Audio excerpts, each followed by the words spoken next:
Have you ever just looked at a map of the Middle East? I mean, really looked at the borders of countries like Egypt or Jordan or Iraq? They seem a little too perfect, don't they? Almost unnaturally straight. It's like someone literally took a ruler to the desert and just drew a line. Well, that's a puzzle, and it hides a story that's been 1,000 years in the making. And today, we're going to solve it. So yeah, that's the big question. Why does this ancient cradle of civilization have some of the most artificial-looking borders on the entire planet? The answer isn't buried in the sand or carved into the mountains. Nope, it's written in the ink of secret backroom deals and shaped by the collapse of massive empires. To find it, we've got to travel way back in time, long before these lines were ever even imagined.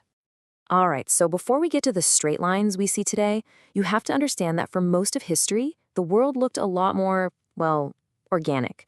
We're talking about a land where you don't measure history in centuries. You measure it in millennia.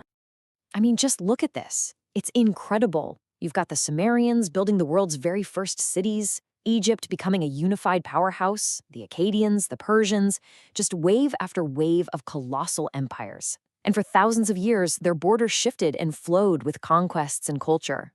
They followed things that made sense, rivers, mountains, not the straight edge of a ruler. And here's the crucial thing to get. These giant empires, like the Persians and later the Romans, they didn't just conquer territory. They connected it. They built this huge, shared world of trade and culture, creating an imperial tradition that would basically be the default setting for this region for centuries to come. So, after Rome begins to crumble in the West, a brand new, incredibly powerful, unifying force explodes out of the Arabian Peninsula. And this one would define not just the region, but pretty much the entire world for the next 1,000 years. The Islamic Caliphate. The speed of its rise is just staggering. In an incredibly short amount of time, Arab forces united a massive territory, stretching all the way from the Atlantic Ocean to the borders of India. But look, this was so much more than just a military conquest. This was the birth of a whole new civilizational order, with the Arabic language and the Islamic faith at its very core. And at the absolute heart of this vibrant world was the city of Baghdad. Under the Abbasids, it became, without exaggeration, the center of the planet for science, culture, and new ideas. The famous House of Wisdom wasn't some dusty old library. It was a supercharged engine of knowledge, preserving ancient Greek texts and making huge breakthroughs in things like algebra and medicine.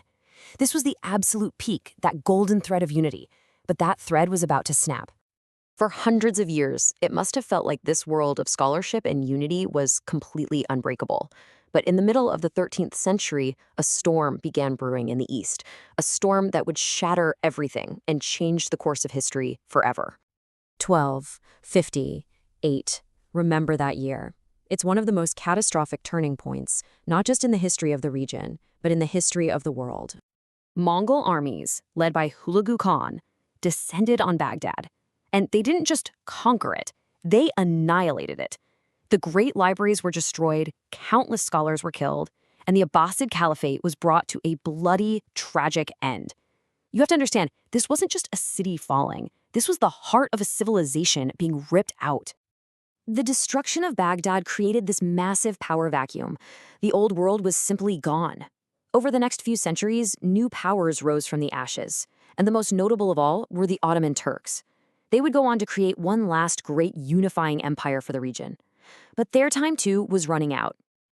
And this brings us to the final act. We're jumping ahead to the early 20th century. This is the moment the ruler and the pen come out to redraw the world, finally solving the puzzle of those straight lines on the map. So by the early 1900s, the once mighty Ottoman Empire is in serious decline. They're calling it the sick man of Europe. And all the other European powers are circling like sharks, hungry for a piece of the action. When the Ottomans made the fateful decision to side with Germany in World War I, they sealed their own fate. The final blow was coming. Now this reveals the incredible deception at the very heart of our story. On the one hand, you've got the public promise. Britain goes to Arab leaders and says, hey, help us fight the Ottomans, join the revolt, and we'll give you a huge independent Arab kingdom when this is all over. But on the other hand, what's the secret reality? At that exact same time, British and French diplomats are huddled over a map, secretly carving up that exact same land for themselves. This was the Sykes-Picot Agreement. Let's call it what it was, a secret colonial pact to dismember the Ottoman Empire and divide up the spoils. It completely ignored the people, their history, their culture. It was all about one thing: imperial power and ambition. So how did this secret deal become actual lines on a map? Well, after the Ottomans were defeated, the winners couldn't just say, okay, we're colonizing you now. That wouldn't look good. So they invented a clever new name for it: the mandate system. The idea was they were just preparing these new nations for independence, but really it was just a way to make the Sykes-Picot lines a reality. And just like that, new countries like Iraq and Syria were created, with borders that made perfect sense in an office in London, but absolutely no sense on the ground.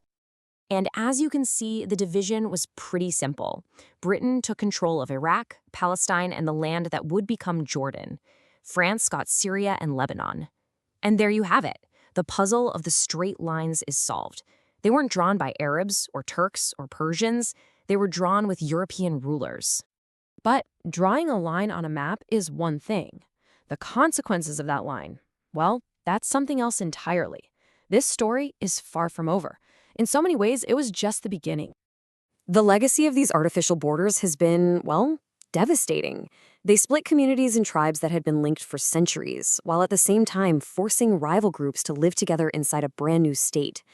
These decisions sowed the seeds for a century of conflict, fueling everything from civil wars to anti-colonial movements. And they played a huge role in shaping the Israeli-Palestinian conflict that continues to this day. So the next time you look at a map of the Middle East, remember that those straight lines aren't just lines. They are the scars of a secret history. They represent the exact moment an ancient region's fate was decided by foreign powers in a distant room. And that single decision continues to echo in the lives of millions of people today. The lines were drawn by men with rulers and pens more than 100 years ago. They wrote a story of division and conflict. The real question now is what story is going to be written next, and who's going to be holding the pen?